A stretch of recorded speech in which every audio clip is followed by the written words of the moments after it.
अरे अब कुछ मत पूछ विमला, लाख जतन करने के बाद भी महीने के आखिर तक हाथों में चमन्नी भी नहीं बच पाती।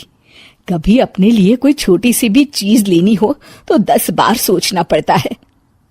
तू सही कहती है, आमदनी तो बढ़ती नहीं, लेकिन दूसरी तरफ महंगाई दिन ब दिन बढ़ती ही जा रही है। राशन वाले का बिल, दूध वाले का उधार। अरे तुम औरतें बस इसी तरह जिंदगी भर रोती रहोगी। खुद के पैरों पे खड़े होने की सोचो, तब तुम्हें पैसों के लिए किसी का मुंह नहीं देखना पड़ेगा। अरे तू इतनी बड़ी बड़ी बातें कर रही है, तू ही बता दे हम क्या करें। हम औरतें चाहे तो कोई छोटा मोटा व्यापार कर सकती हैं, जैसे कि साड़ी बेचने का।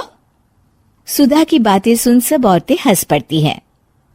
ना भाई ना, मेरे पति को ये सब पसंद नहीं है, वो तो मुझे मार डालेंगे। दूसरी औरतें भी विमला की बात से सहमति जताती है और साड़ी का व्यापार करने से मना कर देती हैं। अगले दिन सुधा अपनी सास से ये बात कहती है, बस अब यही काम रह गया था, सारा दिन यही सब सोचती रहती हो। अरे बढ़िया आई साड़ी बेचने वाली। तभी वहां सुधा का पति विवेक आता है।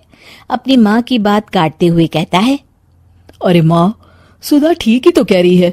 अगर ये साड़ियों का व्यापार करना चाहती है तो इसमें क्या गलत है। मुझे तो सुधा की बात पसंद आई। अरे मजाक है क्या व्यापार करना, अच्छे अच्छों की खटिया खड़ी हो जाती है। मैंने दुनिया देखी है बेटा, तुम लोग ज्यादा हवा में मत उड़ो। और फिर साड़ियाँ खरीदने के लिए पैसे कहाँ से लाएगा? तुम उसकी चिंता मत करो माँ, मैं देख लूंगा।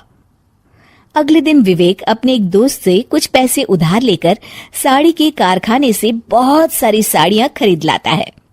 ये लो सुधा, तुम्हारा ऑनलाइन अकाउंट बन गया है। अब लोग घर बैठे तुमसे साड़ियाँ खरीद सकते हैं।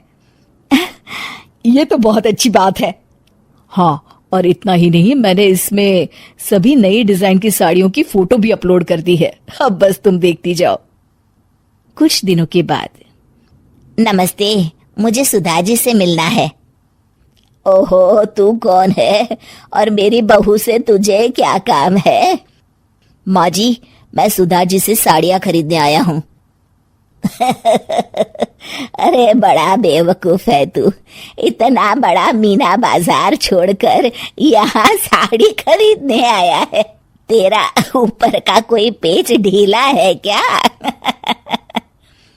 अरे माँ जी, आप नहीं जानती, आजकल ऑनलाइन का जमाना है, समय और पैसे दोनों की बचत होती है। तभी वहां सुधा आ जाती है। सुधा बिरजू को साड़ियाँ दिखाती है। क्या बात है सुधा बहन जी, आपके पास तो बहुत ही सुंदर सुंदर साड़ियाँ हैं। एक काम करिए, ये वाली दे दीजिए और ये वाली भी। छोड़िए, एक काम करिए, ये सभी ही दे दीजिए।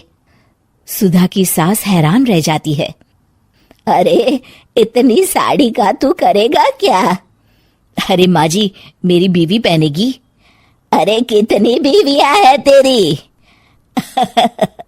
माँ जी आप भी ना, बीवी तो एक ही है। पहले तो मैं 2-4 साड़ियाँ लेने आया था, लेकिन अब पूरी 20 साड़ियाँ ले जा रहा हूँ। ये लीजिए सुधा बहन जी, आपके पैसे, चलता हूँ। धीरे धीरे सुधा के द्वारा घर में खोली गई छोटी सी दुकान चल पड़ती है और देखते ही देखते सुधा के घर ग्राहकों की लाइन लग जाती है। पैसों की आमदनी देख सुधा की सास की आंखें फटी की फटी रह जाती है। जा बहू, अब तू थोड़ा आराम कर ले, इन लोगों को मैं साड़ियाँ दिखा देती हूँ। माँ जी आप? अरे हाँ हाँ, अब जा भी। इस तरह सुधा की सास भी उसके कारोबार में हाथ बटाने लगती है। देखो सुधा, तुम्हारा व्यापार तो चल पड़ा। पिछले कुछ महीनों में इतनी कमाई हुई है कि तुम्हें यकीन नहीं होगा। सच? हाँ, और तुम्हें पता है माँ, दोस्त से लिया हुआ उधार भी चुकता करके अच्छे खासे पैसों की बचत भी हो गई है। सुधा की सास अपनी बहू और बेटी की कामयाबी पर बड़ा खुश होती है। बहू की तरक्की देख के मैं बहुत खुश हूँ बेटा। तूने साबित कर दिया कि अगर पति का सपोर्ट मिले तो पत्नी कुछ भी कर सकती है। जी माँ जी, आपने बिल्कुल सही कहा।